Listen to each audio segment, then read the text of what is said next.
Hello, and welcome back to Fluent Pro Hub, the podcast that helps you unlock your potential and master English in a way that feels real, practical, and achievable. I'm your host, Emily, and today we're diving deep into a topic that so many of you have been asking about: how to truly improve your English fluency in everyday life. Before we get started, I just want to take a moment to say thank you. Yes, thank you to each and every one of you for subscribing, for leaving comments, and for being part of this incredible community. This podcast wouldn't exist without your support, and we're so grateful to have you here with us. If you're new to the show, welcome. We're thrilled to have you. And if you've been with us for a while, thank you for sticking around. You're the reason we do what we do. Absolutely, Emily. Thank you all for tuning in. I'm Ethan, and I couldn't be more excited to be here today. This episode is especially meaningful because it's inspired by your stories. Many of you have reached out to share your struggles, how hard it feels to learn English, how frustrating it gets when progress seems slow, and how overwhelming it can feel when you don't know where to start. Trust me, we hear you. And today, we're going to address those challenges head-on with actionable tips and real-life strategies that actually work. We're not just going to talk theory here. We're going to give you practical advice that you can apply immediately. By the end of this episode, our goal is for you to feel empowered, motivated, and equipped with tools to tackle your English learning journey with confidence. Let's start by acknowledging something important. Learning English is hard. It's not just you. It's hard for almost everyone. Whether you're struggling with grammar rules, pronunciation, or simply finding the courage to speak up, these challenges are universal. For example, I remember working with a student once, a brilliant guy named Rajiv, who had been studying English for years, but still felt stuck. He knew the grammar rules inside out. He had a decent vocabulary, but when it came to speaking, he froze. He told me, "Emily, I understand everything people say, but when it's my turn to talk, my mind goes blank." Does that sound familiar? What Rajiv was experiencing is something psychologists call language anxiety.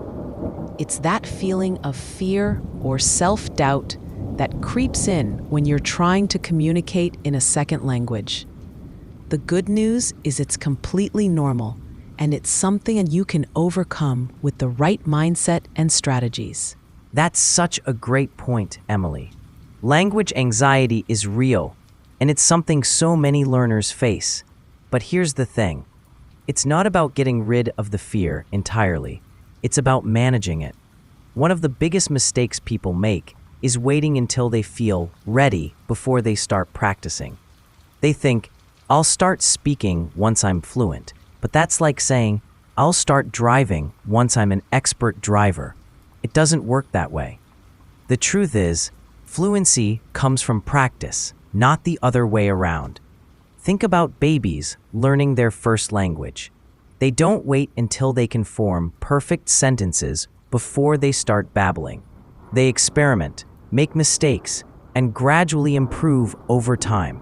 As adults, we need to give ourselves permission to do the same. So if you're someone who feels nervous about speaking English, let me tell you this. It's okay to stumble. It's okay to say the wrong word or mispronounce something. What matters is that you keep showing up and putting yourself out there. That brings us to our next big topic, consistency. One of the most common questions we get is, how long does it take to become fluent in English? And the honest answer is, it depends. There's no magic number of hours or days. It's all about how consistently you practice. Think of language learning like building a house. You wouldn't expect to construct a beautiful mansion overnight, right? It takes time, effort, and patience.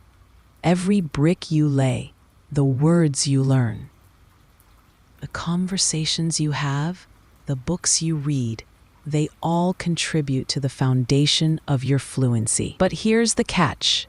Consistency doesn't mean spending hours every day buried in textbooks or apps. In fact, research shows that shorter, focused practice sessions are often more effective than marathon study sessions. For example, instead of cramming for 2 hours once a week, try dedicating 15 to 20 minutes a day to English. Listen to a podcast, review flashcards, write a journal entry. It doesn't matter what you do, as long as you're doing something regularly. Exactly, Emily. And let's talk about another aspect of consistency: variety. Too often, learners focus on just one skill, like reading or writing, and neglect the others. But language is multifaceted. It involves listening, speaking, reading, and writing. To truly master English, you need to engage all 4 skills. Here's a simple framework you can follow. Listening. Spend at least 10 to 15 minutes a day listening to English content. It could be a podcast, a YouTube video, or even music. Reading. Read something in English every day. It could be a news article, a blog post, or even social media captions. Find opportunities to speak, even if it's just talking to yourself. Describe your day, narrate what you're doing, or rehearse conversations you might have. Writing. Write a few sentences in English daily. It could be a diary entry, a message to a friend, or even a comment on this podcast. By rotating through these activities, you'll keep your brain engaged and prevent burnout. Plus, you'll see progress in multiple areas simultaneously. Now let's circle back to something Ethan mentioned earlier: the fear of making mistakes. This is such a huge barrier for so many learners, and it's something we need to address directly. Here's the reality: mistakes are not failures, they're stepping stones to success. Every time you make a mistake, your brain is learning. It's figuring out what works and what doesn't. Over time, those errors become fewer and farther between. But here's the key: you have to stop being afraid of them. Instead of viewing mistakes as something to avoid, reframe them as opportunities to grow. For example, if someone corrects you during a conversation, don't feel embarrassed. Thank them. They've just helped you identify an area where you can improve. I love that perspective, Emily. Another way to overcome the fear of mistakes is to shift your focus from perfection to communication. Remember, the goal of language isn't to sound flawless, it's to connect with others. Even if your grammar isn't perfect or your pronunciation isn't spot on, people will still understand you as long as you're clear and confident. Here's a personal story. When I first started learning Spanish, I was terrified of speaking. I thought everyone would judge me for my terrible accent or grammatical errors. But then I realized something. Most native speakers aren't judging you at all. In fact, they're usually impressed that you're making an effort to learn their language. Once I embraced that mindset, speaking became much less intimidating. So, my challenge to all of you is this: find one person this week, a friend, a colleague, or even a stranger online, and strike up a conversation in English. It doesn't have to be long or complicated. Just say hello, ask how they're doing, and see where the conversation goes. You'll be amazed at how empowering it feels. Now, before we wrap up, I want to share something exciting with all of you. Many of you have asked for opportunities to practice speaking English in a supportive environment. So here's what we're going to do. I'm hosting a live video session where you can join and practice speaking English with other listeners. Imagine this: a safe, judgment-free space where you can chat with fellow learners, ask questions, and gain confidence in your speaking skills. It'll be interactive, fun, and completely focused on helping you improve. If you'd like to participate, leave a comment below this episode saying, "Yes, I want to join the live video." Let us know what topics you'd like us to discuss or any specific challenges you'd like help with. Once we have enough interest, I'll schedule.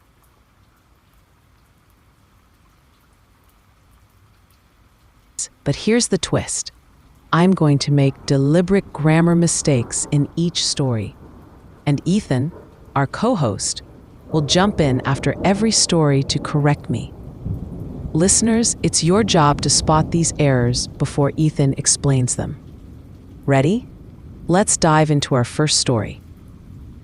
There was a boy named Jack who loves playing football. One day, him went to the park with his friends. They plays for hours until they all get tired. Then Jack said, "This was most funnest day ever." All right, let's break this down. First, Jack who loves playing football should be Jack who loved playing football because the sentence is in past tense. Second, him went is incorrect. It should be he went. Third, they plays should be they played, again matching the past tense. Lastly, most funnest is redundant. You can just say the funniest or the best day ever. Good catch if you noticed those. Story 2. Once upon a time, there were 3 cats living under a tree. Every morning, they wake up early and chase mice around the garden. But one cat, whose name was Whiskers, didn't like chasing mice. He prefers sleeping instead.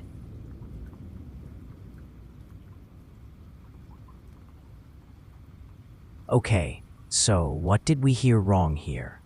First, they wake up early should be they woke up early since the story is in the past tense. Next, didn't liked is incorrect. You don't use both did and the past tense form of the verb together. It should be didn't like. Finally, he prefers sleeping needs to be he prefers sleeping, present tense, or he preferred sleeping, past tense. Did anyone catch that? Story 3. A farmer had dozen chickens on his farm. Every day he collect eggs from their nests. One day he drop an egg accidentally, and it breaks into pieces. The farmer sighed deeply and said, "Oh no, now I have less eggs than yesterday."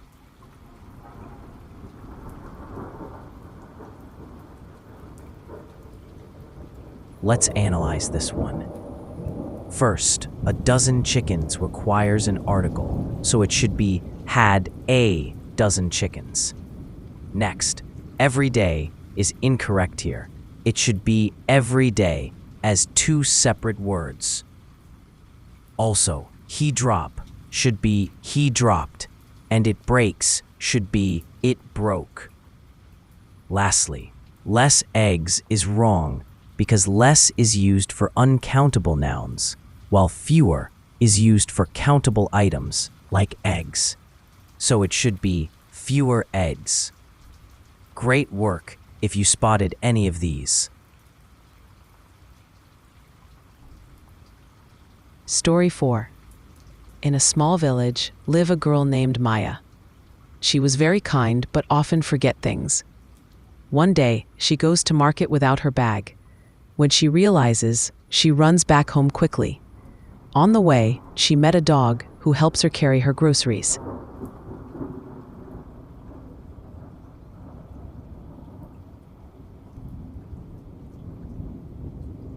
All right, let's fix this. First, live a girl named Maya is incorrect. It should be lived a girl named Maya to match the past tense. Next, Often forget things should be often forgets things, singular subject agreement. Then, she goes to market should be she went to the market.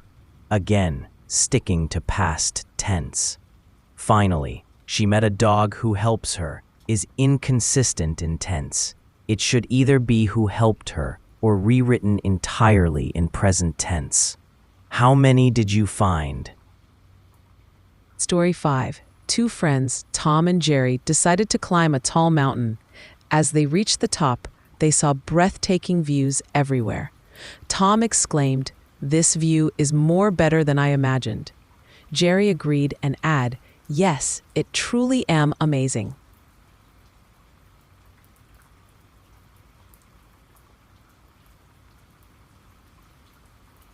Final round of corrections. First, more better is a double comparative. It should simply be better. Next, Jerry agreed and add should be Jerry agreed and added to maintain parallel structure.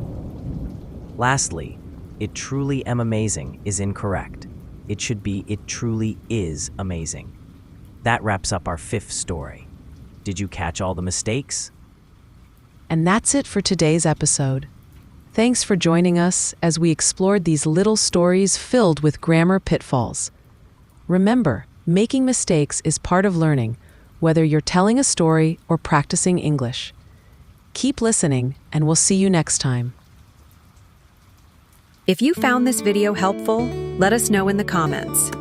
We'd love to hear your thoughts. If you're here for the first time, don't forget to subscribe for more engaging content to improve your English. Keep practicing and take care.